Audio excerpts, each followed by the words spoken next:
Welcome once again to Life Recovery Chats. Today we're going to be talking about step 8. We're going to go over the step and then we'll look at some key points.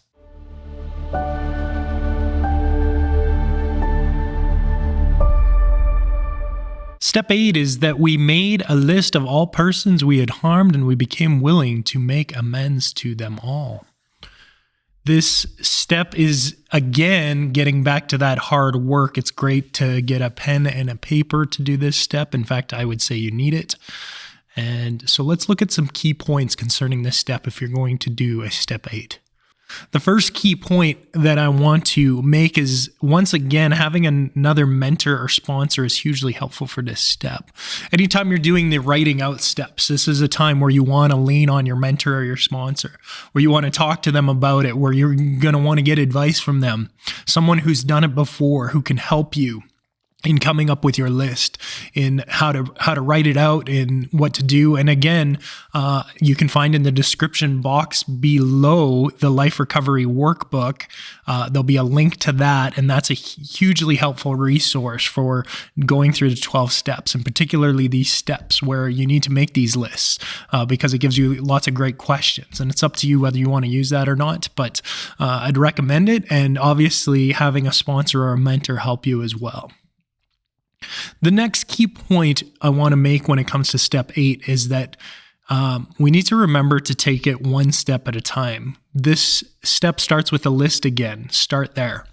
Don't get ahead of yourself. The next step that we're going to be going through, step 9, is a very difficult step. But you're not there yet. And so at this point, you don't need to focus on the actual meeting itself, although that is going to be coming. But just focus on making that list. Focus on learning and going through who these people are that you have harmed, and then you can become willing to make amends to them all. So take it one step at a time, one portion at a time.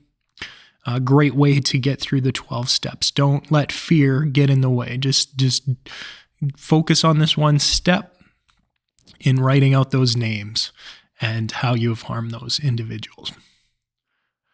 The next key point is we must identify those we have harmed and specifically how we had harmed them. Again, don't try to sugarcoat this. It's just going to be on a list at this point that's just between you and God and maybe your sponsor or the person you confessed your moral inventory list to. But it's not going to be shared with everyone at this point. And so you want to be as specific as possible.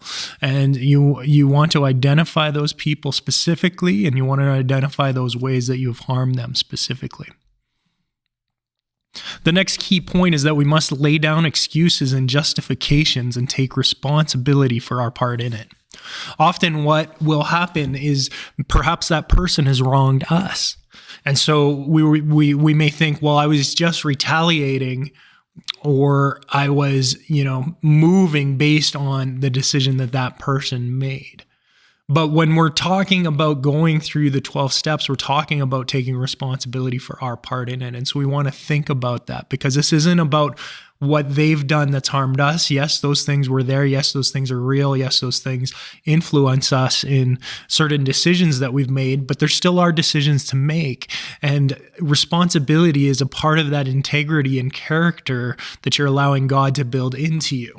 And so on this step, we're really going to begin taking responsibility for our part and our role in our past situations and what has happened in them. The next key point is that we must begin to see things from the other person's perspective and how our poor choices have affected them. It was really about thinking about what it is like being in that other person's shoes. And again, as I mentioned in the last key point to this, is that we're taking responsibility for it. We're seeing from their perspective. We're thinking about how our choices have negatively affected others. And we need to become willing to do what is necessary in order to make things right with them. The final point in this is that forgiveness is a major factor in becoming willing to make amends to others. We need to be willing to forgive people the wrongs that they have done to us.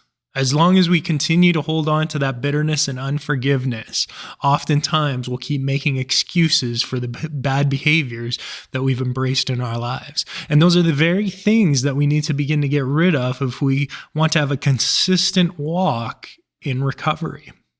As long as we make excuses, as long as we continue to point and say it's their fault, we will continue to be bound up in our addictions. And so forgiveness is a key point here in moving forward, is that these people who are on this list, if they have wronged us, we need to be willing to forgive them as well for the wrongs that they've committed to us, just as we would hope to be forgiven by them.